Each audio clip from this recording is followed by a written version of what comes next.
नमस्कार साथियों, स्वागत है आप सभी का हमारे चैनल जीके सौंदर्य ट्रिक्स में।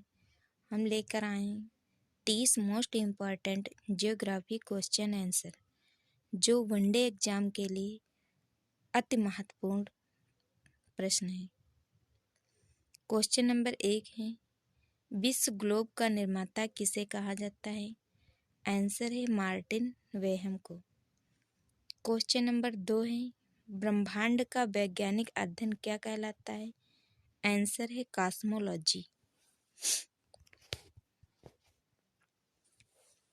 नंबर 3, महाविस्फोट सिद्धांत का प्रतिपादन किसने किया था?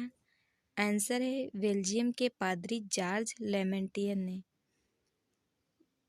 यह सिद्धांत महाविस्फोट सिद्धांत को ही ब्रह्मांड की उत्पत्ति का मानक सिद्धांत माना जाता है। इसे बिग बैंग थ्योरी भी कहा जाता है। अगला क्वेश्चन है, सूर्य की किरणें किस दिन कर्क रेखा पर लंबवत पड़ती हैं? आंसर है 21 जून को। 21 जून को उत्तरी गोलार्ध में सबसे बड़ा दिन तथा सबसे छोटी रात होती है। इस अवस्था को उत्तरी आयनात कहते हैं। नंबर 5 है, भूकंप की तरंगों के अध्ययन के आधार पर पृथ्वी की आंतरिक संरचना को कितने भागों में बांटा गया है? आंसर है 3 भागों में। नंबर 1 भूपर्पटी, नंबर 2 मेटल तथा नंबर 3 क्रोड। क्वेश्चन नंबर 6 है, चंद्रमा के अध्ययन को क्या कहा जाता है? आंसर है सेलेनोलॉजी। नंबर 7, जब चंद्रमा पृथ्वी के सबसे निकट होता है तो इस स्थिति को क्या कहते हैं? आंसर है सुपरमून कहते हैं। इसमें चंद्रमा ज्यादा बड़ा एवं चमकीला नजर आता है। अगला क्वेश्चन है, वे ग्रह जिन्हें हम नग्न आंखों से देख सकते हैं कौन कौन से हैं? आंसर है 5 ग्रह हैं, बुध, शुक्र, मंगल, बृहस्पति, शनि। क्वेश्चन 9, किन ग्रहों के कोई उपग्रह नहीं है? आंसर है बुध व शुक्र। बुध व शुक्र ग्रह जो हैं इनके कोई उपग्रह नहीं है। क्वेश्चन नंबर 10 है, कर्क व मकर रेखा के मध्य का क्षेत्र क्या कहलाता है? आंसर है उष्णकटिबंधीय क्षेत्र। क्वेश्चन नंबर 11, मानचित्र पर क्षेत्रफल को मापने के लिए प्रयुक्त यंत्र को क्या कहते हैं? आंसर है पैलेनीमीटर। नंबर 12, वैज्ञानिक आधार पर मानचित्रों को बनाना क्या कहलाता है? आंसर है कार्टोग्राफी।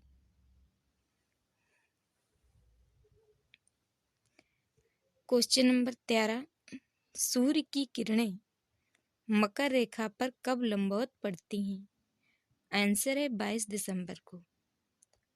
22 दिसंबर को दिन की अवधि लंबी तथा रात छोटी होती है।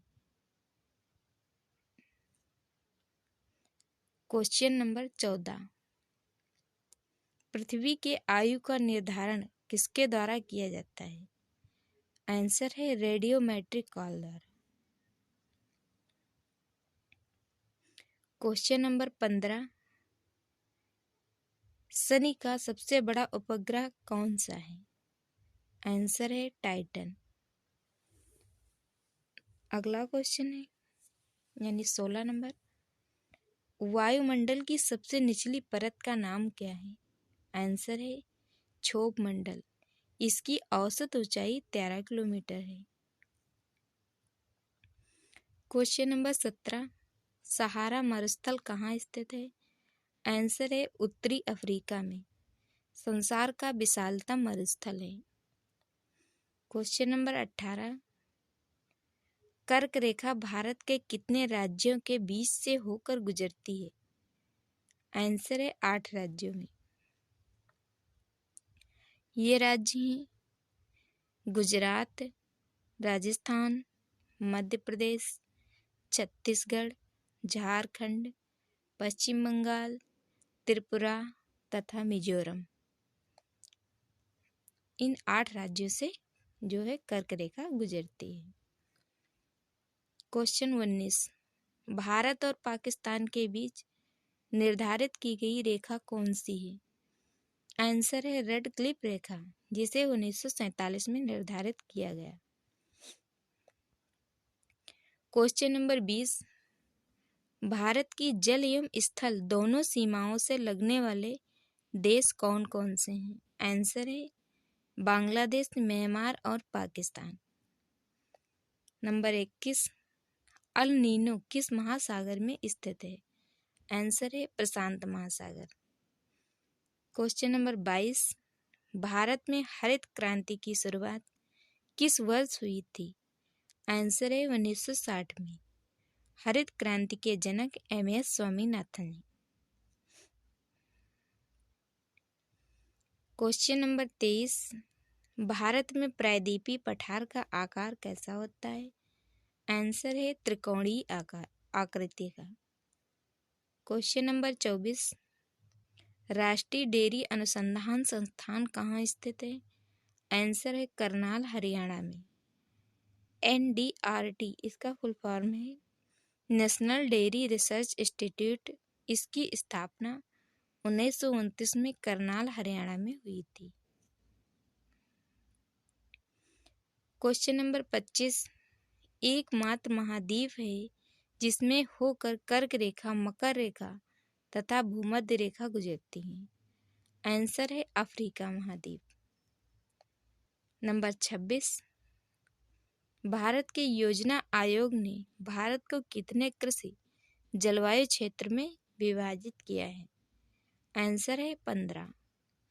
क्वेश्चन नंबर 27, ठंडी जलवायु के अंतर्गत निम्न में से कौन से जलवायु पाई जाती है?